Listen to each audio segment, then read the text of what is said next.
मिर्जापुर में पावर हमेशा गद्दी की रही है और मुकाबला दावेदारों का। यही टाइम है लोगों को बताने का कि कालीन भैया कौन, गुड्डू पंडित ऑन। भयमुक्त प्रदेश की शुरुआत गुड्डू भैया के अंत से होगी। ये ऐसे डायलॉग है जो मिर्जापुर 3 की कहानी बयां करते हैं। अपराध, रोमांच और मारकाट से भरपूर वेब सीरीज मिर्जापुर का दीवानापन दर्शकों पर इस कदर छाया हुआ है कि जब इसका पहला पार्ट आया तो एक भारी भरकम कत्लेआम के साथ खत्म हो गया। तो दर्शकों को इसके दूसरे पार्ट का बेसब्री से इंतजार था, क्योंकि हर दर्शक इस रोमांचक सीरीज का एंड देखने को उत्सुक था। लेकिन जब दूसरा पार्ट भी एक सस्पेंस पर आकर खत्म हुआ तो तीसरे पार्ट का भी दर्शकों में उसी बेसब्री से इंतजार था। दर्शकों का यह इंतजार खत्म हो चुका है, क्योंकि दोस्तों हम लेकर आए हैं मिर्जापुर वेब सीरीज के सीजन 3 का फुल एक्सप्लेनेशन वीडियो। तो वीडियो शुरू करते हैं। और अगर वीडियो अच्छा लगे तो वीडियो को लाइक जरूर कीजिएगा और इसी तरह के वीडियोस पाने के लिए आप हमारे चैनल को सब्सक्राइब भी कीजिएगा, ताकि आपको इसी तरह के लेटेस्ट और फ्रेश कंटेंट मिलते रहे। तो मिर्जापुर सीजन 3 की शुरुआत होती है मुन्ना भैया के अंतिम संस्कार से। तो मुन्ना भैया के अंतिम संस्कार में कोई भी बड़ा आदमी नहीं आया था।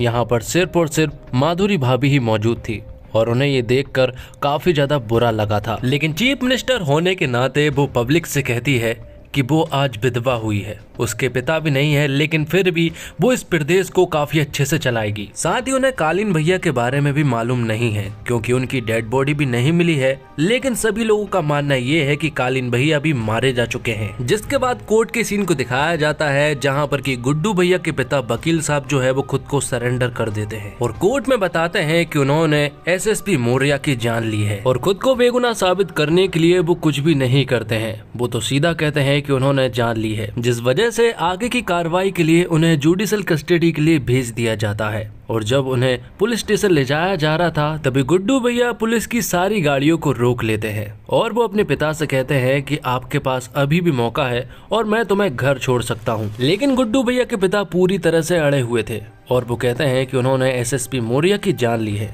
इसलिए वो तो जेल जाकर ही रहेंगे, जिस वजह से गुड्डू भैया कुछ भी नहीं कर पाते हैं। आगे हम देखते हैं शरद को, जो कि माधुरी भाभी यानी कि चीफ मिनिस्टर के पास आता है और यहाँ पर हमें मालूम चलता है कि शरद ने ही कालीन भैया की जान बचाई थी।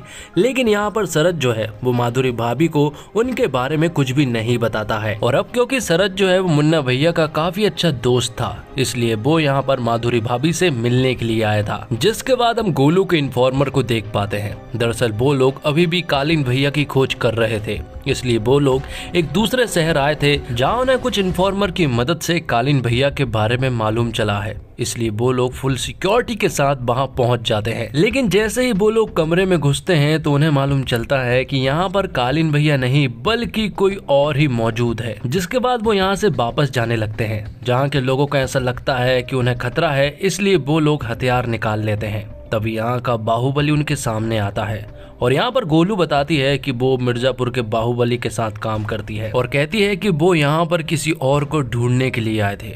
लेकिन यहाँ का बाहुबली कहता है कि मिर्जापुर की गद्दी पर अभी भी कोई नहीं बैठा है और बैठा भी होता तो भी हमारा कोई कुछ नहीं उखाड़ पाता, क्योंकि यहाँ के बाहुबली हम हैं। जिसके बाद वो उनके इन्फॉर्मर को सामने लाते हैं और सभी के सामने बेरहमी से उसका गला काटकर यहीं पर उसकी जान ले लेते हैं। जिसके बाद वो गोलू से कहते हैं कि तुम औरत हो इसलिए तुम्हें छोड़ रहे हैं, वरना तुम भी यहाँ से बचकर नहीं जा पाती। अब गुड्डू भैया जो है वो अपने घर पहुँचते हैं, जहाँ पर कि वो अपनी माँ को बताते हैं कि पिताजी वापस आने के लिए नहीं मान रहे हैं, इसलिए गुड्डू भैया चाहते हैं कि डिम्पी और उसकी माँ जो है वो उनके साथ रहे। लेकिन उसकी माँ भी मना कर देती है। तो वही माधुरी भाभी और आईजी दुबे जो है वो प्रदेश में शांति कायम करने के लिए काफी हद तक कोशिश कर रहे हैं। लेकिन शांति तो तब कायम होगी जब गुड्डू भैया शांत होंगे और साथ ही वो लोग कालीन भैया को भी ढूंढने की पूरी कोशिश कर रहे हैं। तो अब आगे हम देखते हैं कि अगले हफ्ते जो है वो पूर्वांचल के मुखिया की मीटिंग है, जिसमें कि बताया जाएगा कि पूर्वांचल का मुखिया कौन बनेगा। लेकिन अपनी दावेदारी पेश करने के लिए गोलू को कालीन भैया की डेड बॉडी की जरूरत पड़ेगी,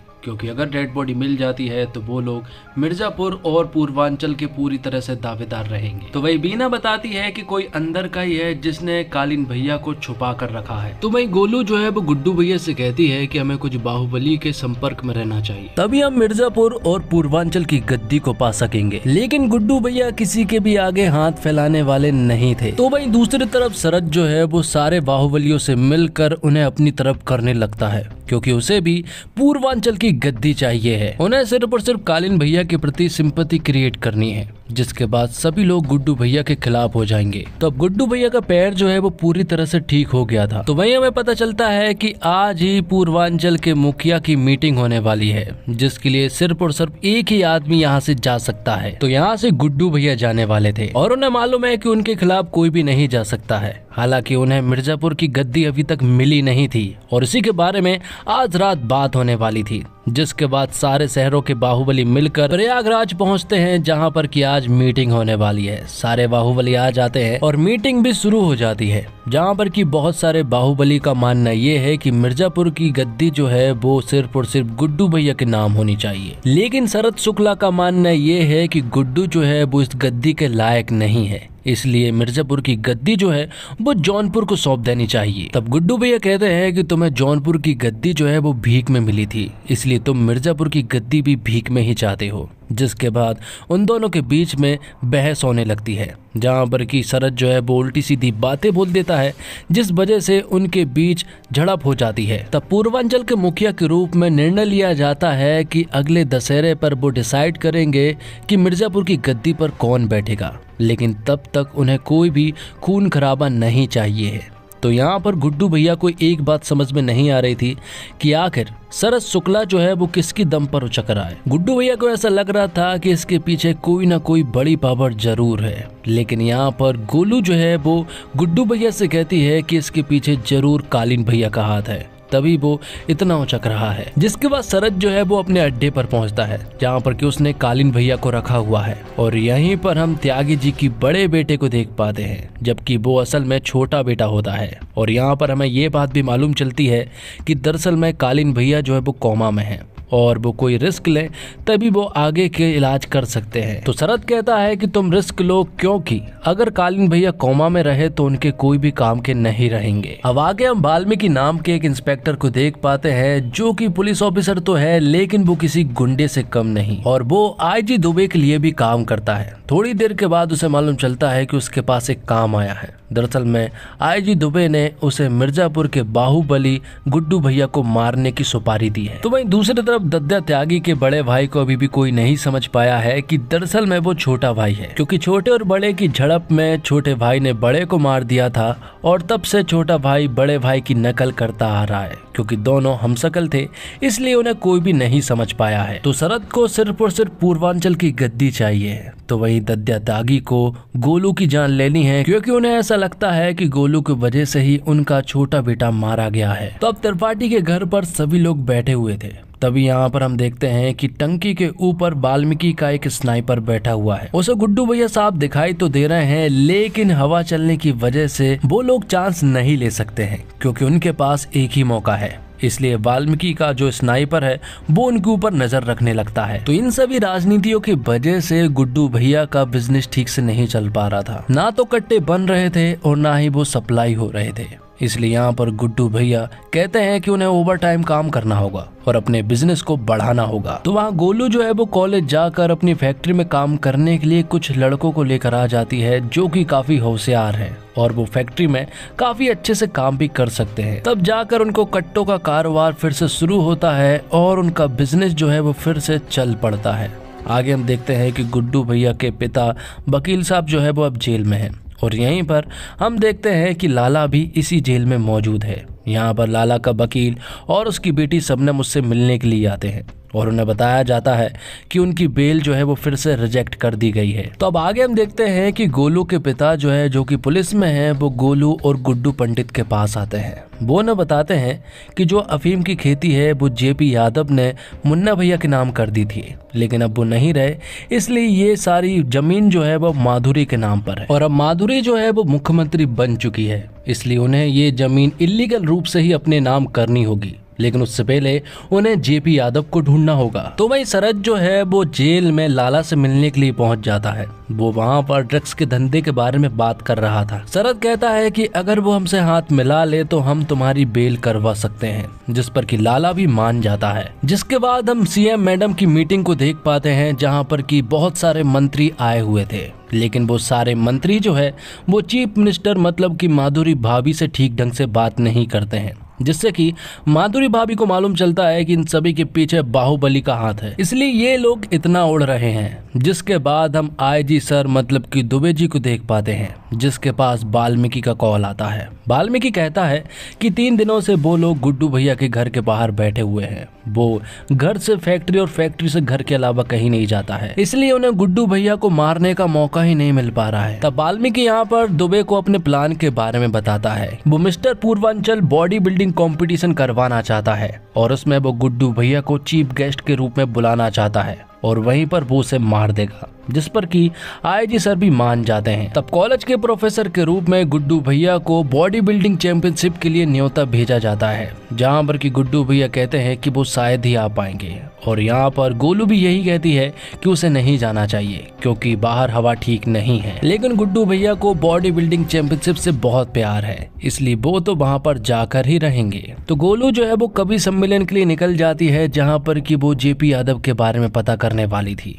और ये सब कुछ स्नाइपर दूर से देख रहा होता है। जिसके बाद गोलू जो है वो उस कवि सम्मेलन में पहुंच जाती है, जहां पर कि वो एक मंत्री से मिलती है और उससे जेपी यादव के बारे में पूछती है। लेकिन वो मंत्री जो है वो उससे ठीक ढंग से बात नहीं कर रहा था, इसलिए वो बताती है कि बाजू में ही उसके आदमी खड़े हैं, इसलिए अगर उसे भूत नहीं बनना है तो वो जल्दी से बता दे।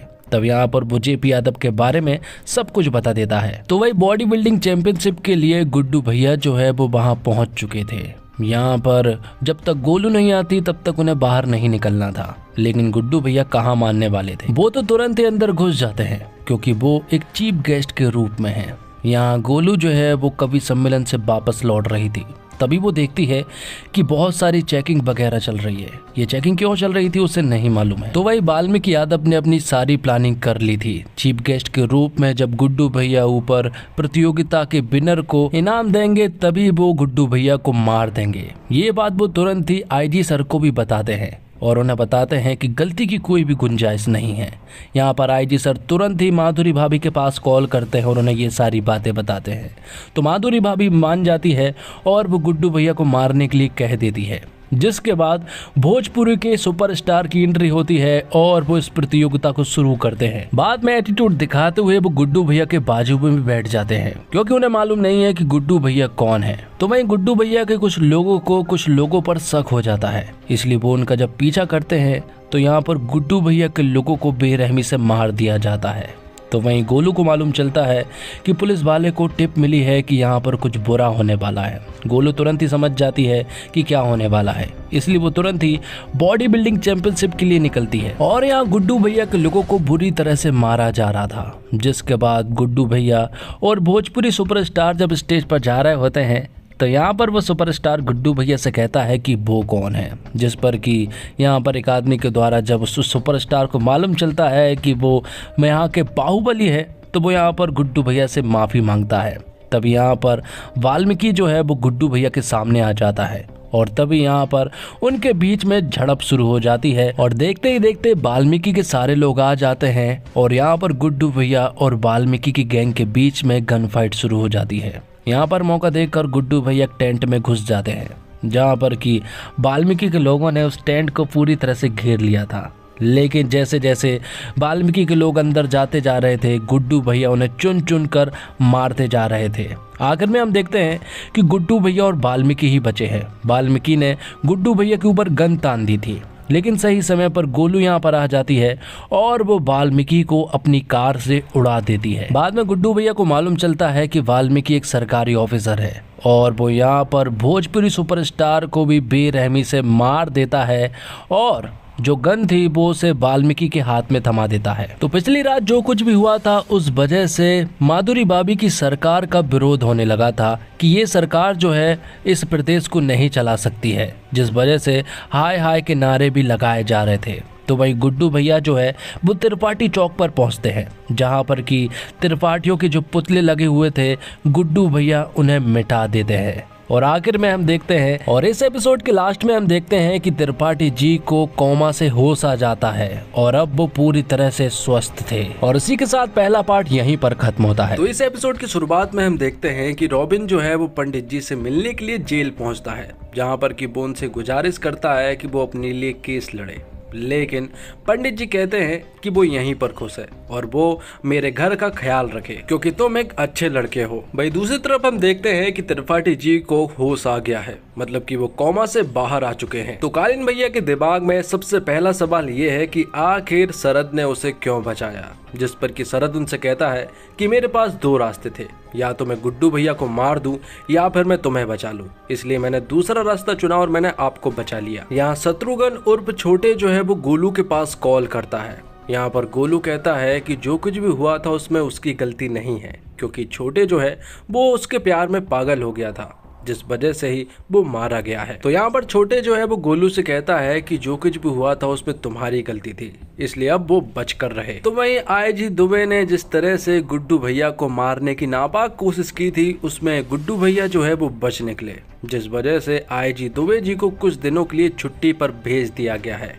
क्योंकि अगर वो ऐसा नहीं करते तो माधुरी भाभी की प्रॉब्लम्स थोड़ी बढ़ जाती। लेकिन फिलहाल मीडिया जो है वो उनके ऊपर हावी हो रही है, जिस वजह से विरोधी भी उनका फायदा उठा रहे हैं। इसलिए अब उन्हें कुछ ऐसा करना है कि वो मीडिया और जनता दोनों को ही खुश कर सके। तो वो आनंद के साथ प्लान बनाकर एक प्रोजेक्ट के बारे में बात करने लगती है, लेकिन उस प्रोजेक्ट के लिए उन्हें फंड चाहिए था और उनके पास फंड की कमी है, इसलिए वो लोग यहाँ पर शरद से मिलते हैं। शरद से वो कहते हैं कि हमारे पास एक डील है जिससे तुम्हें भी फायदा होगा और हमें भी। गुड्डू भैया के ऊपर वो लोग पर्सनली अटैक नहीं कर सकते हैं, इसलिए अब उन्हें थोड़े दिन दूर रहना होगा। तो शरद जो है वो माधुरी भाभी को लाला के बारे में बताता है, जो कि जेल में बंद है। वो कहता है कि अगर लाला हमसे हाथ मिला ले तो बिजनेस फिर से शुरू हो जाएगा और फंड की भी कोई कमी नहीं रहेगी। लेकिन माधुरी भाभी कहती है कि वो लाला को बेल नहीं दिलाएगी, क्योंकि उसके पास उससे भी अच्छा प्लान है। तो भाई जेल में सभी को काम सौंपे जा रहे थे। पंडित जी को किचन का काम संभालने के लिए कहा जाता है, जिसमें गेरुआ नाम का आदमी उसके साथ था। लेकिन यहाँ पर सभी लोग पंडित जी से कहते हैं कि वो गेरुआ के साथ ना रहे, क्योंकि पिछली बार उसने एक वकील को बेरहमी से मार दिया था। लेकिन पंडित जी कहाँ डरने वाले थे। यहाँ दूसरी तरफ छोटे जो है वो घर में कम वक्त बिताता है, क्योंकि अगर वो घर में रहा तो उसे अपनी भाभी के साथ टाइम बिताना होगा बीबी की तरह, क्योंकि उसकी बीबी हमेशा उसके पास आने के बहाने ढूंढती है और यहाँ पर छोटे उनसे दूर जाने के। और आगे हम कालीन भैया को देखते हैं, जिन्हें अफसोस हो रहा था कि मुन्ना मारा गया, क्योंकि वो भले ही मुन्ना को देर से समझने लगे थे लेकिन वो उसे समझने लगे थे। इसी वजह से उन्हें बहुत ज्यादा अफसोस हो रहा था। ये सुनकर दद्या ताकी भी कहते हैं कि उन्हें भी अपने छोटे बेटे के मारे जाने का दुख है, लेकिन वो गद्दी का हकदार तो बिल्कुल भी नहीं था। जबकि छोटे तो ये सारी बातें सुन रहा है और उसे बुरा भी लग रहा है। और यहाँ गोलू जो है वो कालीन भैया की इन्फॉर्मेशन जुटाने में लगी हुई है। उसके इन्फॉर्मेट चारों तरफ फैले हैं, लेकिन अभी तक उन्हें कालीन भैया के बारे में ज्यादा कुछ नहीं मालूम चला है। यहाँ पर पंडित जी जेल में किचन का काम करने लगे हैं। यहीं पर गेरुआ भी उन्हें घूर घूर कर देख रहा होता है। तभी उसे मारने की कोई कोशिश करता है तो गेरुआ उसे मार गिराता है, जिसके बाद गेरुआ पंडित जी के पास आता है और वो कहता है कि सारे वकील एक जैसे नहीं होते, मुझे मालूम है कि आप अच्छे हैं और मेरा काम अगर कोई कर सकता है तो वो आप ही हैं। यहाँ पर गेरुआ अपनी स्टोरी बताता है। वो कहता है कि मेरी एक 9 साल की बच्ची थी, लेकिन कुछ बड़े लोगों ने मेरी 9 साल की बच्ची के साथ दुष्कर्म किया, जिस वजह से मैंने उन सभी को मार दिया। लेकिन अभी भी बहुत सारे लोग बच गए हैं और अगर वो जेल से बाहर नहीं निकला तो वो लोग मेरी फैमिली को मार देंगे। इसलिए मैं चाहता हूँ कि आप मेरा केस लड़ें। और पंडित जी तो हमेशा सच्चाई का साथ देते हैं, इसलिए वो मान भी जाते हैं। यहाँ लाला के पास फिर से शरद का कॉल आता है और वो अपनी अफीम के व्यापार के बारे में बात करता है। लेकिन लाला कहता है कि अगर उसे बेल मिल गई तो उसका काम भी चालू हो जाएगा। तो लाला की सिर्फ एक ही डिमांड है कि उसे बेल मिल जाए। अगर बेल मिल जाती है तो 50% की पार्टनरशिप वो शरद को दे देंगे। अगले दिन पंडित जी की पत्नी उनसे मिलने के लिए आती है और वो यहाँ पर उनसे भीख मांगती है कि वो अपने लिए केस लड़ ले, क्योंकि जो कुछ हुआ है उसमें आपकी गलती नहीं थी, इसलिए आपको एक बार अपने लिए केस लड़ना चाहिए। और वो उनकी बात मान भी जाते हैं और कोर्ट में वो बताते हैं कि उन्होंने क्या किया था। वहाँ जो कुछ भी इंसिडेंट हुआ था उन्होंने सब कुछ बता दिया था। तो कोर्ट यहाँ पर उन्हें केस लड़ने की इजाजत दे देती है। जिसके बाद कटघरे में यहाँ पर पंडित जी एसएस मौर्य की पत्नी को बुलाते हैं। दरअसल में एसएस मौर्य की पत्नी का कहना ये था कि पंडित जी जो है वो एसएसपी मौर्य को ब्लैकमेल कर रहे थे। लेकिन यहाँ पर पंडित जी उनसे सवाल करते हैं। वो उनसे कहते हैं कि मैं आपके घर कितनी बार आया था? तो यहाँ पर वो कहती है कि लगभग 10 से 12 बार। तो पंडित जी कहते हैं कि अगर कोई ब्लैकमेल कर रहा होता तो आपके पति इस तरह से उसे घर में बुलाकर चाय नहीं पिला रहे होते। और थोड़ी देर में कोर्ट में यहाँ पर आईजी दुबे आ जाता है, जो कि पंडित जी की पूरी तरह से खिलाफ है। और आईजी दुबे को यहाँ पर माधुरी भाभी ने भेजा है। वो यहाँ पर बयान दे देते हैं और पंडित जी यहाँ पर फंसते चले जाते हैं। पंडित जी कहते हैं कि वो अपना केस ईमानदारी से लड़ेंगे चाहे जो हो जाए। तो जज साहब अगले हफ्ते इस डिसीजन को सुनाने का फैसला करते हैं। अब जेल में लाला से मिलने के लिए उसकी बेटी शबनम आती है। शबनम को यहाँ पर लाला बताते हैं कि वो लोग शरद से हाथ मिला रहे हैं और आगे का बिजनेस वही संभालेगा। लेकिन यहाँ पर शबनम कहती है कि शरद जो है वो विश्वास करने लायक आदमी नहीं है। अगर आपको बिजनेस करना ही है तो हम बिजनेस गुड्डू पंडित के साथ करेंगे, जिस पर कि लाला भी मान जाता है। और लाला यहाँ पर शबनम को उसका नंबर दे देता है। शबनम तुरंत ही उसे मिलने के लिए पहुंच जाती है। तो वही डिम्पी रॉबिन से कहती है कि इस घर में सभी लोग अपनी अपनी मनमानी करते हैं, पहले भैया ने और अब पापा ने, इसलिए मैं चाहती हूँ कि अब हम भी अपनी मनमानी करें और अपनी लाइफ जी लें। अब यहाँ से गोलू जब अपने घर पहुँचती है तो वो देखती है कि घर पर शबनम आई हुई है और गोलू शबनम को कुछ खास ज्यादा पसंद नहीं करती है। यहाँ पर शबनम अपने अफीम के बिजनेस के बारे में बात करने के लिए आई थी, लेकिन गुड्डू भैया ने तो साफ मना कर दिया था कि वो उनके साथ बिजनेस नहीं करेंगे। जिस पर कि शबनम कहती है कि पिता ने कहा है कि आपके साथ बिजनेस ना किया जाए तो वो लोग शरद के साथ बिजनेस करेंगे। जिस पर कि यहाँ पर गुड्डू भैया मान जाते हैं और उन्हें इस डील के लिए आज रात ही काठमांडू के लिए निकलना था, जहाँ पर कि गुड्डू भैया और शबनम दोनों ही जाने वाले थे। गोलू यहीं पर रहने वाली थी। तो गुड्डू भैया और शबनम जो है वो काठमांडू के लिए निकल जाते हैं। वहाँ पहुँचने के बाद गुड्डू भैया वहाँ के डीलर से बात करता है। वो दरअसल में बहुत ही बड़ा आदमी होता है और यहाँ पर गुड्डू भैया उसे इम्प्रेस करके इस डील को अपने कब्जे में कर लेता है। डील कंप्लीट हो जाने के बाद गुड्डू भैया ये सारी बातें गोलू को बताते हैं और वो गोलू से ये भी कहते हैं कि वो लोग कल सुबह ही वहाँ पहुँचेंगे। आज रात वो यहीं पर रुकने वाले हैं। और रात को शबनम उसके पास आती है और खाने के लिए ऑफर करती है। रात को जब गोलू सो रही होती है तभी उसके इन्फॉर्मर का उसके पास कॉल आता है और वो उसे कालीन भैया के बारे में बताता है। ये सुनने के बाद यहाँ पर गोलू तुरंत ही गुड्डू भैया के पास कॉल करती है, लेकिन गुड्डू भैया तो शबनम के साथ खाना खाने में बिजी थे, इसलिए वो यहाँ पर गोलू का फोन नहीं उठाते हैं और वो दोनों आज रात साथ में ही बिताते हैं। यहाँ पर गोलू को समझ नहीं आ रहा था कि आखिर आगे करना क्या है। और वहीं हम आगे देखते हैं कि उस इन्फॉर्मर के साथ छोटे मिला हुआ है और छोटे ने ही ये सारी प्लानिंग रची है। तो इस अटैकिंग प्लान के लिए गोलू अकेले ही निकलती है। सबसे पहले वो रॉबिन के पास जो पैसे थे वो सारे पैसे ले लेती है और तुरंत ही अपने अड्डे पर पहुंचती है, जहां पर कि उसके बहुत सारे लोग शामिल थे। यहाँ पर वो पैसे देकर उन्हें अपने साथ ले लेती है और अटैक करने के लिए तुरंत ही सिवान की तरफ निकलती है, जहाँ पर कि कालीन भैया को छुपा कर रखा गया है। ये लोग चोरी छुपे अंदर घुसना शुरू करते हैं, जहाँ पर कि ज्यादा सिक्योरिटी नहीं थी। 2-4 लोग ही थे जिन्हें वो लोग आराम से मारकर अंदर निकलते हैं। अंदर भी पहुंचने के बाद फिर से 2-4 लोगों को मारने के बाद गोलू देखती है कि कमरे में कालीन भैया अकेले ही सो रहे थे, जबकि यहाँ पर तो हाई सिक्योरिटी होनी थी, जिस वजह से गोलू के दिमाग में ख्याल आता है कि कुछ न कुछ गड़बड़ है। जैसे ही वो वापस पलटती है तभी यहाँ पर अचानक से बहुत सारे लोग आ जाते हैं और यहाँ पर गोलू के पूरे आदमियों को मार दिया जाता है, क्योंकि बाहर से गोलीबारी बहुत ज़्यादा तेजी से होने लगी थी। यहाँ पर गोलू पूरी तरह से डर जाती है कि अब करना क्या है, जिस वजह से अब तो वो रोने तक लगी थी, क्योंकि उसे अपनी मौत दिखने लगी थी। तब वो हिम्मत जुटाते हुए ये फैसला करती है कम से कम वो कालीन भैया को तो मार ही देगी। जैसे ही वो आगे बढ़ती है तभी यहाँ पर छोटे जो है वो कुर्सी पर बैठा हुआ था और वो गोलू के ऊपर फायर कर देता है, जिस वजह से बुरी तरह से इंजर्ड हो जाती है। यहाँ शुक्ला को ऐसा लगता है कि त्रिपाठी जी सिवान में सेफ नहीं है, इसलिए वो उन्हें अपने घर ले जाना चाहता है। यहाँ पर शुक्ला पूछता है कि आखिर गुड्डू भैया और गोलू में से कौन हमला करने के लिए आया था, लेकिन छोटे बताता है कि उन दोनों में से ही कोई नहीं आया था, सिर्फ और सिर्फ उनके आदमी आए थे। तो अब गुड्डू भैया काठमांडू से घर पहुंच चुके थे। घर पहुंचने के बाद उन्हें मालूम चलता है कि कल रात से ही गोलू जो है वो घर पर नहीं आई थी, इसलिए वो पूछताछ करने लगते हैं। और अपनी बहन के पास कॉल करते हैं जहां पर कि उन्हें गोलू के बारे में मालूम करना था कि वो कहां पर है, लेकिन कहीं पर भी उसका अता पता नहीं चल पा रहा था। तब यहाँ पर गुड्डू भैया अपने ही साथ काम करने वाले एक आदमी को बुलाते हैं जो कि कल रात यहाँ पर गोलू के साथ था। वो बताता है कि कल रात गोलू अपने कुछ लोगों के साथ किसी जगह पर अटैक करने की प्लानिंग बना रही थी, लेकिन उसे नहीं ले जाया गया। तो भाई शुक्ला ने कालीन भैया को सिवान से सीधा अपने घर जौनपुर लेकर आ गया था, क्योंकि उसे ऐसा लगता है कि सिवान में त्रिपाठी जी बिल्कुल भी सेफ नहीं है। तब यहाँ पर शुक्ला के पास कॉल आता है कि गुड्डू भैया जो है वो मिर्जापुर से जौनपुर की तरफ निकल चुके हैं और वो काफ़ी गुस्से में भी लग रहे थे, जिस वजह से उन्हें ऐसा लगता है कि शायद कालीन भैया के बारे में उन्हें मालूम चल गया है, जबकि बात ऐसी नहीं थी।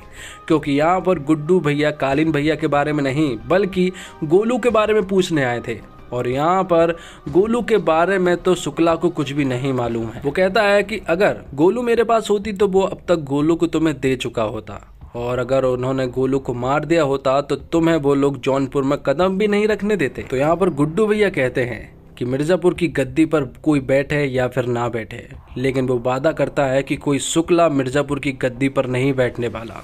तभी यहाँ पर मुनावर का कॉल आता है और वो यहाँ पर गरमाए हुए मामले को ठंडा करता है और दोनों से कहता है कि वो वापस जाए। और साथ ही यहाँ पर गुड्डू भैया ने शुक्ला को अपने बर्फी वाले बिजनेस के बारे में भी बता दिया था, जिस वजह से शुक्ला तुरंत ही लाला के पास कॉल करता है। लाला कहता है कि उसने तो कहा था कि बेल दिलवा दो, अगर उसे बेल मिल जाती तो वो उसके साथ बिजनेस कर लेता, लेकिन अब वो गुड्डू भैया के साथ बिजनेस करेगा। ये बात शुक्ला त्रिपाठी जी को बताता है। तो यहाँ पर त्रिपाठी जी कहते हैं कि जब वो लाला के साथ बिजनेस करते थे तो उसका रास्ता था जल मार्ग, वो जल मार्ग से ही सारे स्मगलिंग करते थे। ये बात सुनने के बाद शुक्ला तुरंत ही ये सारी बातें पुलिस को बता देता है ताकि वो लोग वहां जाकर सब कुछ जब्त कर सके। तो वहीं शुक्ला ने माधुरी भाभी को 5 करोड़ की फंडिंग दे दी थी, जिस वजह से माधुरी भाभी के लोगों ने अपने प्रोजेक्ट पर काम कर दिया था और सारी जनता और मीडिया को अपने काबू में भी कर लिया था। यहाँ गुड्डू भैया का दिमाग खराब हो रहा था क्योंकि गोलू अभी तक नहीं मिली थी। उन्होंने मिर्जापुर का चप्पा चप्पा छान मारा है, लेकिन गोलू का अभी तक पता नहीं चल पाया है और मोबाइल नंबर को भी ट्रेस करने के लिए उन्हें परमिशन चाहिए थी। यहाँ पर गुड्डू भैया बीना भाभी से कहते हैं कि अगर गोलू नहीं मिली तो बहुत कुछ बुरा हो सकता है। वो कहता है कि गोलू को बचाने के लिए वो गद्दी और बर्फी दोनों को ही दांव पर लगा सकता है। यहाँ पर बीना भाभी स्ट्रेस कम करने के लिए उसे पाउडर देती है।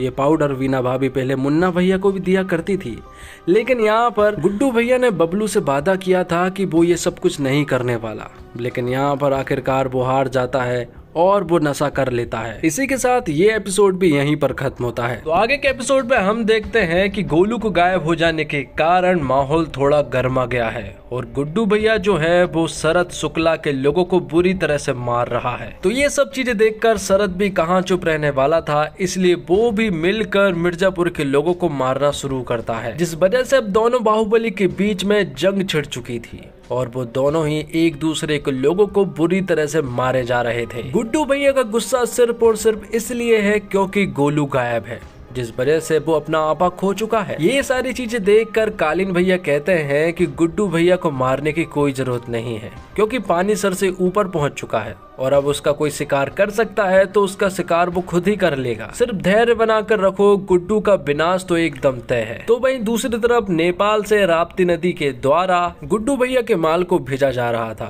जो कि काफी ज्यादा मात्रा में था। तो वो माल काठमांडू से डायरेक्ट कुशीनगर होकर मिर्जापुर आने वाला था, लेकिन इसकी खबर अब पुलिस वालों को भी थी, जिस वजह से जिस जहाज से ये सारे माल आ रहे थे उस जहाज को जब्त कर लिया जाता है। लेकिन चेक करने पर उन्हें मालूम चलता है कि इस जहाज में तो कुछ भी नहीं है और बाद में मालूम चलता है कि जोशी नाम के आदमी ने, जो कि लाला के साथ काम करता है, उसी ने ही रूट को चेंज कर दिया था और सही सलामत इसे गुड्डू भैया के घर भेजा दिया था। लेकिन इस लापरवाही की वजह से शबनम जो है वो गुड्डू भैया को बहुत चिल्लाती है। लेकिन बात कुछ और थी, क्योंकि शबनम जो है वो गुड्डू भैया को पसंद करती है और कहीं ना कहीं गुड्डू भैया गोलू को पसंद करते हैं।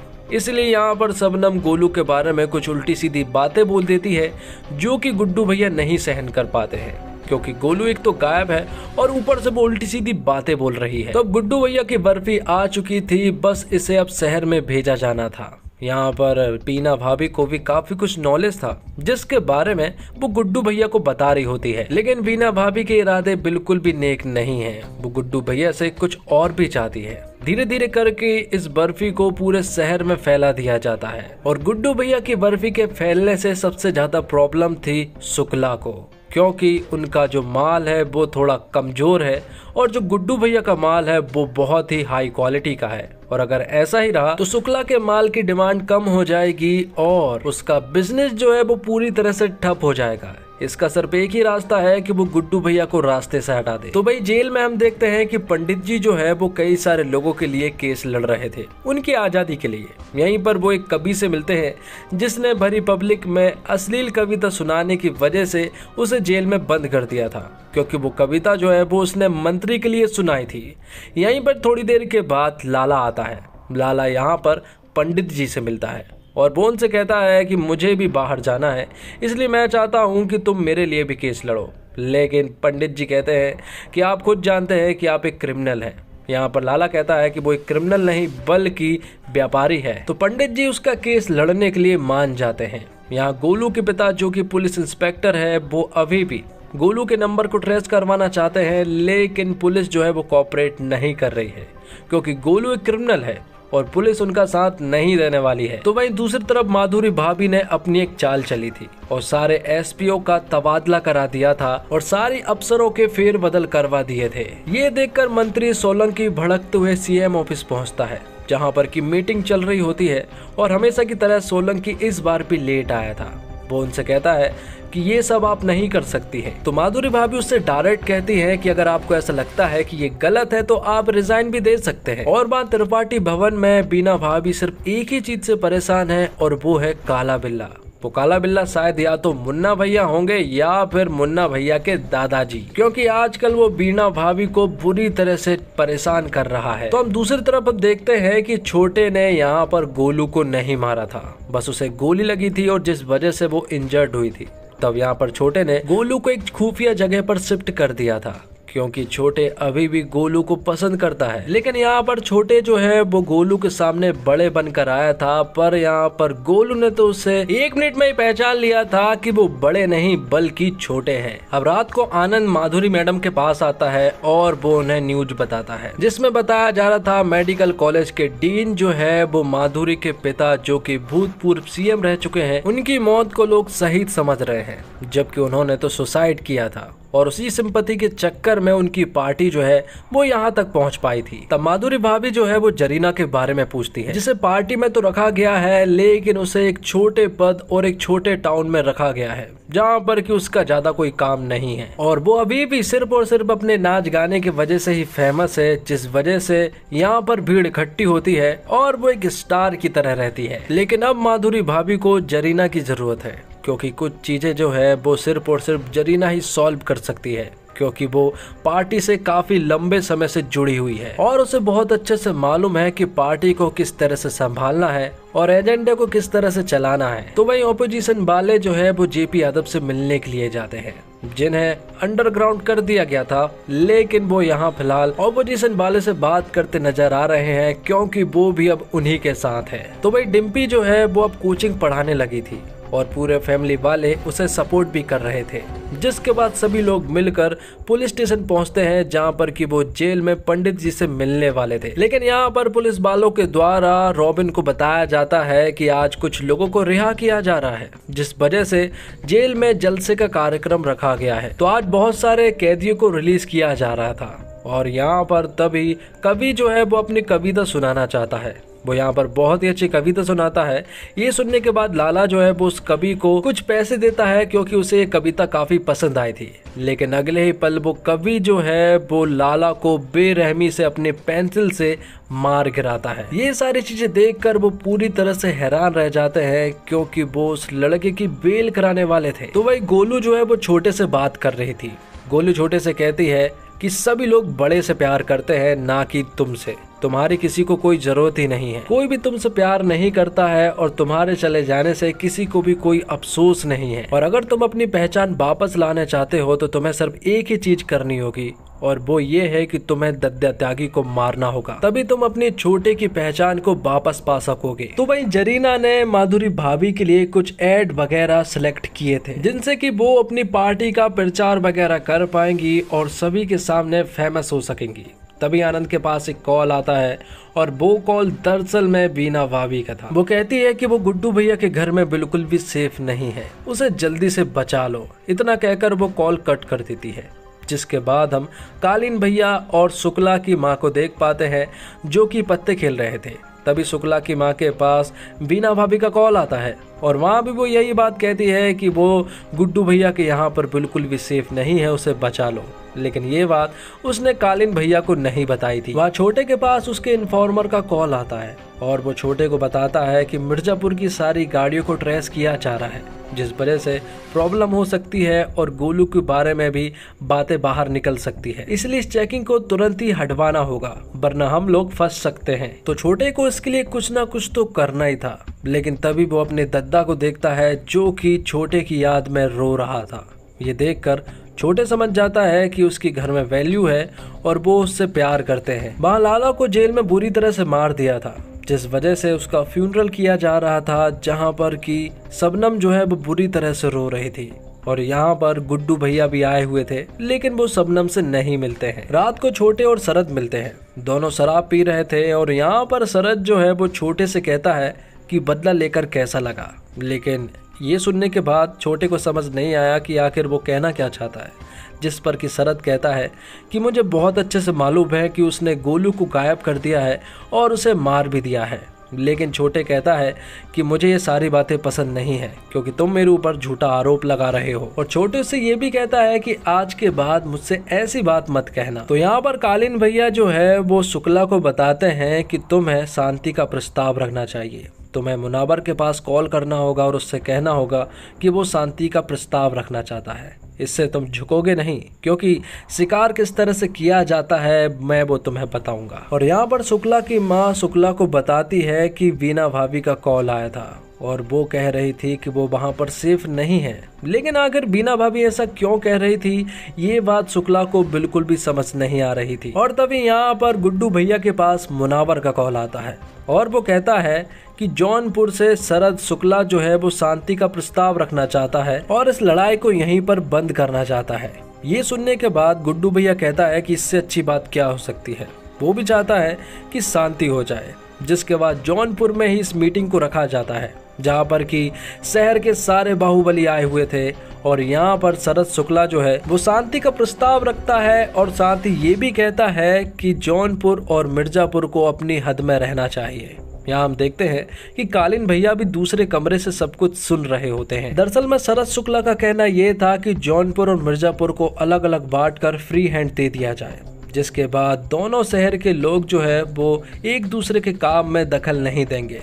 ये सुनने के बाद गुड्डू भैया कहते हैं कि बात तो सही है, वो यही करेंगे, लेकिन दशहरे तक। दशहरे के बाद तो वो मुनावर और सबको मार देगा। तो जाते जाते गुड्डू भैया यहाँ पर एक बोरे में गिफ्ट लेकर आए थे। उनके जाने के बाद जब उसे चेक किया जाता है तो मालूम चलता है कि उस बोरे में किसी का सर है। ये देखकर समझ आता है कि गुड्डू भैया शांति समझौते में बिल्कुल भी विश्वास नहीं रखते हैं। तो वहीं दूसरी तरफ दद्दा त्यागी जो है वो अपने बेटे छोटे को बुरी तरह से चिल्ला रहा था। उनका कहना ये है कि वो ठीक तरह से काम नहीं करता है। उनका मानना ये है कि जिस तरह से उन्हें बदला लेना है वो अपने बदले को भुला चुका है, क्योंकि जिन लोगों पर नजरें रखना चाहिए यहाँ पर छोटे जो है वो उन पर भी नजर नहीं रख पा रहा है। दद्दा कहता है कि तूने तो कुछ नहीं किया, लेकिन मैंने ही कुछ इन्फॉर्मर को निकाल लिए हैं। और यहाँ पर हमें मालूम चलता है कि इन 3 में से यहाँ पर छोटे का भी एक इन्फॉर्मर है जिसने गोलू को पकड़वाया था। यहाँ पर दद्दा त्यागी बहुत गुस्से में था, जिनमें से 2 को तो दद्दा ने वहीं पर मार दिया था। अब तीसरा सिर्फ और सिर्फ छोटे का इन्फॉर्मर बचा हुआ था। छोटे को मालूम है कि अगर वो इन्फॉर्मर को मारने के लिए आगे बढ़ेंगे तो वो सब कुछ बक देगा, इसलिए छोटे उन्हें रोक लेता है और कहता है कि वो इससे सब कुछ उगलवा लेंगे। लेकिन छोटे उससे कह देता है कि वो उसे मारेगा, लेकिन वो उसे कुछ भी नहीं बोलना है। तो छोटे उसे थोड़ा बहुत मारने के बाद दद्दा त्यागी से बात करने लगता है कि वो मेरी गुस्सा किसी और पर ना निकाले। ये सारी चीजें हो जाने के बाद छोटे जो है वो गोलू से मिलने के लिए जाता है। यहाँ पर गोलू छोटे से कहती है कि तुम मुझे पसंद करते हो, मैं गुड्डू को पसंद करती हूँ और गुड्डू पूर्वांचल को पसंद करता है। ये सारी चीजें सुनने के बाद तो छोटे को गुस्सा आ जाता है और वो गोलू से कहता है कि अगर उसे नहीं मिला तो वो किसी को भी कुछ नहीं मिलने देगा। मतलब कि अब छोटे जो है वो गुड्डू भैया को मारना चाहता है। 7वें एपिसोड की शुरुआत में हम देखते हैं मिर्जापुर जौनपुर सीमा की बॉर्डर को, जहां पर कि पुलिस को खबर है कि यहाँ एक लाश मिली है और वो लाश दरअसल में गोलू की है। ऐसा पुलिस वालों का मानना है क्योंकि गोलू की कार यहीं पर पाई गई है। उसकी बॉडी को पूरी तरह से जला दिया गया है, लेकिन कपड़े और एविडेंस को देखते हुए उन्हें यही समझ आ रहा है कि ये गोलू की डेड बॉडी है। यहीं पर गोलू के पिता भी मौजूद थे। उन्हें यहाँ पर गोलू की घड़ी मिलती है। वो ये सब देखकर तो पूरी तरह से टूट गए थे, इसलिए वो अपनी गन निकालते हैं और उसे अपनी गर्दन पर लगाकर चला देते हैं और खुद की जान ले लेते हैं। यहीं पर गुड्डू भैया भी मौजूद थे और भी सब देखकर पूरी तरह से हैरान रह चुके थे। जिसके बाद पंडित जी जो है वो जेल में ही उस कवि से मिलने के लिए जाते हैं जिसने हाल ही में जेल में लाला को मारा है। पंडित जी उससे पूछते हैं कि आखिर क्यों तुम्हें उसे मारने की जरूरत पड़ी। तो यहाँ पर वो कवि बताता है कि मुझे जौनपुर की तरफ से एक अच्छा ऑफर आया था और उसे घर भी चलाना है, इसलिए उसे ये करना पड़ा, जिसके बदले में उसे ढेर सारा पैसा मिला है और ये काम दरअसल में शरद शुक्ला ने करवाया था। अब आगे हम कालीन भैया और शरद शुक्ला को बात करते हुए देख पाते हैं, जहाँ पर कि कालीन भैया कहते हैं कि जिस तरह से गोलू की डेड बॉडी जौनपुर बॉर्डर पर मिली है उसे देखते हुए तो यही लग रहा है कि ये काम तुम्हारा है। लेकिन शरद बताता है कि ये काम त्यागी का है और वो नहीं चाहता है कि इसका ब्लेम वो खुद पर ले, बल्कि वो तो अब इसकी जिम्मेदारी लेना चाहता है। लेकिन उसे इस बात का ख्याल रखना होगा कि गुड्डू भैया को भी ये बात मालूम है और गुड्डू भैया उस पर अटैक जरूर करेंगे। जिसके बाद गुड्डू भैया जो है वो पंडित जी से मिलने के लिए जाते हैं। यहाँ पर गुड्डू भैया कहते हैं कि वो पूरी तरह से अकेले पड़ गए हैं। वो यहाँ बताते हैं कि गोलू की डेड बॉडी मिली है, उसे मार दिया गया है और पहली बार गुड्डू भैया अपने पिता रमाकांत पंडित से एडवाइस मांगने आया था।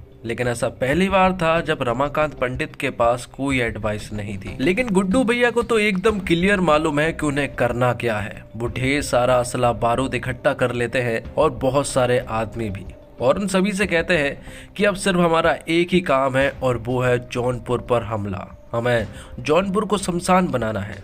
किसी पर भी शक हो या पर किसी की शक्ल पसंद ना आए तो सभी को मार दो। जिसके बाद गुड्डू भैया से आईजी दुबे मिलने के लिए आता है। दरअसल में वो किसी काम से नहीं आया था, बल्कि वो तो माधुरी भाभी की बात गुड्डू भैया से करवाने के लिए आया था। यहाँ पर माधुरी भाभी गुड्डू भैया से कहती है कि बीना भाभी और लल्ला को हमारे हवाले कर दो तो हम रमाकांत पंडित का केस पर्सनली हैंडल करेंगे और उनकी फांसी भी रुकवाने की कोशिश करेंगे। लेकिन गुड्डू भैया कहाँ मानने वाले थे। वो कहते हैं कि आपको जो दिखाए वो कर लीजिए। बीना भाभी कोई उसकी हॉस्टेज नहीं है और रही बात उसके पिताजी की तो उनके ऊपर तो कोई आज भी नहीं आ सकती है। यहीं पर हम शरद शुक्ला को भी देख पाते हैं जो कि ये सारी बातें सुन रहा था। तो भाई घर जाकर गुड्डू भैया ये सारी बात बीना भाभी को बताता है कि सरकार को ऐसा लगता है कि आप यहाँ पर हॉस्टेज है। लेकिन यहाँ पर हमें असली इरादे के बारे में मालूम चलता है कि दरअसल में बीना भाभी सबका पत्ता काट कर खुद मिर्जापुर की गद्दी पर बैठना चाहती है। तो भाई दूसरी तरफ छोटे जो है बड़े का कैरेक्टर प्ले करके पूरी तरह से थक चुका था। दद्दा कहते हैं कि वो अपनी फैमिली पर ज्यादा ध्यान नहीं देता है, इसलिए उसे अपनी बीबी सलोनी को लेकर कहीं पर घूमने के लिए जाना चाहिए क्योंकि वो उस पर भी ध्यान नहीं दे रहा है। जिसके बाद छोटे जो है वो अपनी बेटी को स्कूल छोड़ने के लिए चला जाता है। लेकिन सलोनी को कहीं न कहीं अपने पति पर डाउट होने लगा था, इसलिए वो उसका पीछा करती है। यहाँ पर हम देखते हैं कि छोटे जो है वो अपनी बेटी को स्कूल छोड़ने के लिए जाता है और यहीं पर हमें ये भी मालूम चलता है कि उसने गोलू को इसी स्कूल के नीचे छिपा कर रखा है। यहाँ पर सलोनी भी उसका पीछा करते हुए उस जगह पर पहुंच जाती है जहाँ पर कि छोटे ने गोलू को छिपा कर रखा है। तो अंदर पहुंचने के बाद वो गोलू से बात करता है और जैसे ही दरवाजा खोलता है तो उसके सामने उसकी भाभी सलोनी मौजूद थी। वो यहाँ पर गोलू को देखती है और शॉक्ड रह जाती है कि आखिर ये लड़की कौन है। जिसके बाद वो अपनी भाभी से कहने लगता है कि वो सब कुछ संभाल लेगा। लेकिन तभी भाभी चिल्लाने लगती है और यहाँ से भागने की कोशिश करने लगती है।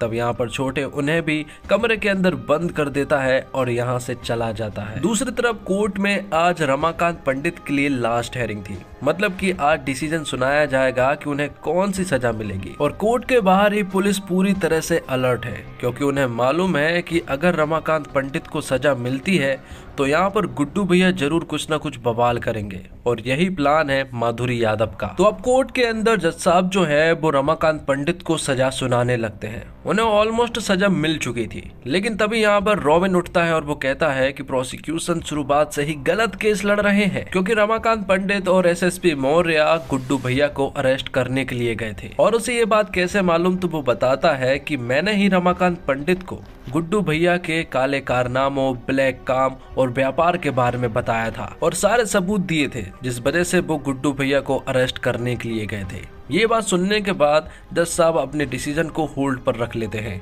और यहाँ पर गुड्डू भैया कुछ भी नहीं करते हैं। ये सारी चीजें हो जाने के बाद आईजी दुबे तुरंत ही माधुरी यादव के पास कॉल करके बताता है कि जो हमने प्लान बनाया था वो पूरी तरह से फेल हो चुका है, क्योंकि गुड्डू भैया ने कोर्ट में कोई भी बवाल नहीं किया है। जिसके बाद रॉबिन जो है वो घर पहुंचता है, जहां पर कि वो फैमिली से माफी मांगता है, क्योंकि उसने ये झूठ छिपा कर रखा था। लेकिन इसमें उसकी कोई गलती नहीं थी, क्योंकि उसने तो सिर्फ और सिर्फ रमाकांत पंडित का ही साथ दिया था। वो सभी लोग गले मिलने लगते हैं क्योंकि उन्होंने रॉबिन को माफ कर दिया था। और तभी यहाँ पर गुड्डू आता है। गुड्डू यहाँ पर रॉबिन से बात करता है, क्योंकि रॉबिन ने उसे झूठ कहा था। उसके ऊपर जितना भरोसा किया था उसने सारे भरोसे तोड़ दिए थे, और उसने उसकी फैमिली भी पूरी तरह से अपना ली है। बाद में यहाँ रॉबिन गुड्डू भैया को बताता है कि मेरे पास उस दिन गोलू भी आई थी, लेकिन गोलू को उसने वार्न किया था, लेकिन वो नहीं मानी और अपना अकाउंट क्लोज करके सारा पैसा निकाल कर ले गई। ये सारी बातें सुनने के बाद तो गुड्डू भैया पूरी तरह से पागल हो चुका था,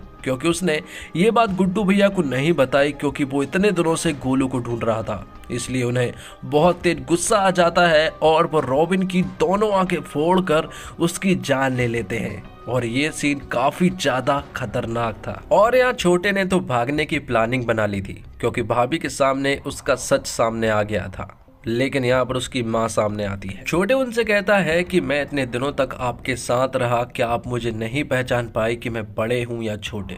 लेकिन माँ कहती है कि मुझे मालूम है कि तुम छोटे हो, लेकिन वो ये भी जानती है कि उसका सिर्फ अब एक बेटा बचा है और अब वो इस बेटे को कभी भी नहीं खोना चाहेंगे। घर की पूरी जिम्मेदारी बड़े उठाता था, इसलिए तुम्हें बड़े बनकर ही रहना चाहिए। यहाँ दूसरी तरफ हम देखते हैं कि गोलू जो है वो भाभी से बात कर रही थी। वो कहती है कि छोटे तुम्हें भी मार देगा, लेकिन यहाँ पर भाभी कहती है कि तुम गोलू हो तो तुम्हारी लाश तो 4-5 दिन पहले जौनपुर बॉर्डर पर मिली थी। ये सुनने के बाद अब गोलू को ऐसा लगता है कि उसे बाहर निकलना चाहिए, इसलिए वो भाभी को यकीन दिला देती है कि छोटे उन दोनों को ही जान से मार देगा। इसलिए वो यहाँ पर एक प्लान बनाते हैं और सबसे पहले वो गोलू की हथकड़ियों को खोलते हैं। और फिर गोलू भाभी से कहती है कि तुम्हें सिर्फ एक ही काम करना है, कि तुम्हें छोटे का ध्यान भटकाना है, जिसके बाद वो सब कुछ संभाल लेगी। अब आगे हम देखते हैं कि पुलिस वाले जो है वो गुड्डू भैया को अरेस्ट करने के लिए जाते हैं, क्योंकि गुड्डू भैया ने रॉबिन की जान ले ली है। यहाँ पर उन्हें अरेस्ट कर लिया जाता है और जरीना बीना भाभी की फैमिली को लेकर वहाँ से भी आ जाती है। तो वहीं जेपी यादव को मालूम चलता है कि जरीना जो है वो मिर्जापुर वापस आ चुकी है,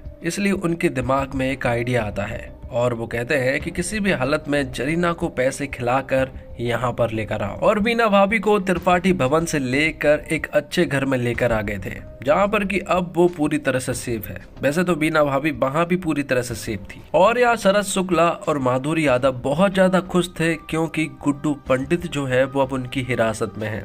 जो काम वो बहुत महीनों सालों से करने का सोच रहे थे, वो काम उसने खुद कर दिया। तो यहाँ पर गुड्डू हिरासत में तो आ चुका था, लेकिन शरद चाह रहा था कि गुड्डू को उसके हवाले किया जाए, ताकि वो उसे मार कर मिर्जापुर की गद्दी पर बैठ सके। तो भाई जेपी यादव का आदमी जो है वो जरीना के पास जाता है। वो उससे कहता है कि तुम्हारे लिए एक स्पेशल काम है, और वो उसे ढेर सारा पैसे देता है, जिसके लिए जरीना भी ये काम करने के लिए मान जाती है। जिसके बाद माधुरी भाभी गुड्डू भैया से मिलने के लिए जेल पहुंचती है, जहाँ पर कि गुड्डू भैया कहते हैं कि वो मुन्ना भैया के लिए बहुत खुश है। वो सिर्फ 2 ही बार मुन्ना भैया को देखकर खुश हुआ था, एक तो कॉलेज में जब वो उनकी तरह बनना चाहता था, और एक आज जब उसकी पत्नी जो है वो उसके लिए कुछ कर रही है। अगर आज मुन्ना भैया होते तो वो तुम पर जरूर प्राउड फील करते। जिसके बाद माधुरी यादव पुलिस वालों को गुड्डू भैया को 3rd डिग्री देने का ऑर्डर दे देती है। अब छोटे उस खुफिया रूम में जाता है, जहाँ पर कि वो अपनी भाभी से कहता है कि आप यहाँ से चले जाओ। लेकिन उन्हें नहीं पता है कि यहाँ पर गोलू और भाभी ने कुछ प्लान रचा है। जैसे ही भाभी यहाँ से जाने लगती है तो गोलू अपनी हथकड़ियों को खोलकर तुरंत ही उन्हें धक्का देकर यहाँ से भागने की कोशिश करने लगती है। यहाँ पर छोटे जो है वो गोलू के ऊपर फायरिंग करता है, पर भागते वक्त गोलू ने एक नुकीले कांच से भाभी की कलाई काट दी थी, जिस वजह से उनकी हालत बहुत ज्यादा खराब थी। यहाँ गोलू को भी एक गोली लग चुकी थी, लेकिन वो यहाँ से भागने में कामयाब रही।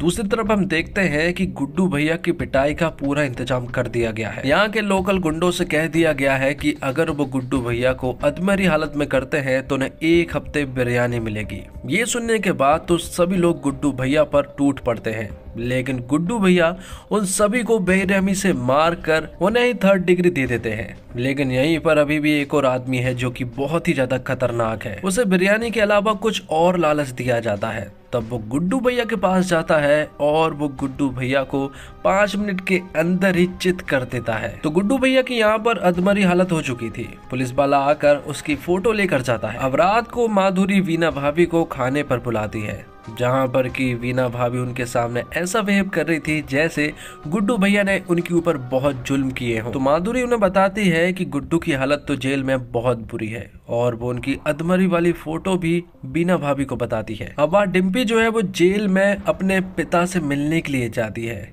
यहाँ पर रमाकांत पंडित डिम्पी को कुछ सबूत देते हैं, और उन सबूत के द्वारा ये बात मालूम चलती है कि माधुरी यादव के पिता को दरअसल में शरद शुक्ला ने ही मारा है। और अब ये सारे एविडेंस यहाँ पर डिम्पी के पास मौजूद है। वहाँ गुड्डू भैया के जेल चले जाने से उनका बिजनेस पूरी तरह से ठप हो चुका था।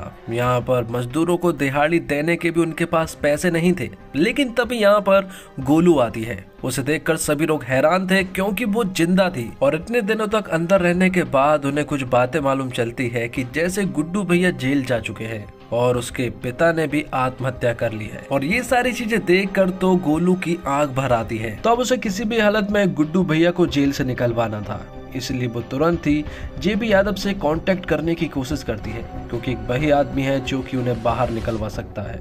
यहाँ जरीना जो है वो जेपी यादव से मिलने के लिए जाती है, और यहाँ उसे हैरानी होती है कि वो यहाँ पर जेपी यादव से मिलने के लिए आई है। जेपी यादव कहता है कि हमारे पास एक ऑफर है कि अगर वो इस सरकार को गिराने में हमारी मदद करती है तो उसे मुंह बोली रकम दी जाएगी। ये सुनने के बाद जरीना भी मान जाती है और आज रात यहीं पर रुकने का प्रोग्राम बनाती है। तो अगले दिन माधुरी भाभी की स्पीच थी। वो अपनी स्पीच दे रही थी, तो वहीं जेपी यादव और उसके मंत्री जो है वो सरकार गिराने में लगे हुए थे। लेकिन यहाँ पर जरीना जो है वो शरद शुक्ला के पास चली जाती है और सब कुछ बता देती है, जिससे कि ऑपोजिशन वाले पूरी तरह से हैरान रह चुके थे।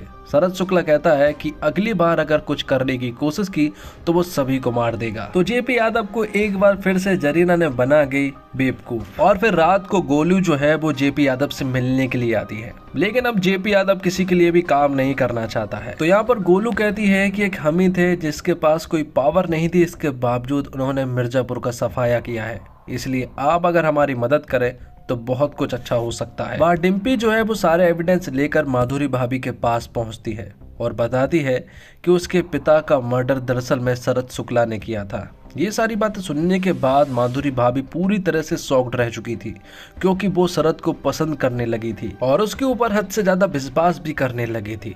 अब रात को माधुरी भाभी से मिलने के लिए शरद शुक्ला आता है। उन दोनों के बीच में कुछ बातें होती है और शरद शुक्ला यहाँ पर भाभी को बता देता है कि कालीन भैया जिंदा है और वो उसी के पास है।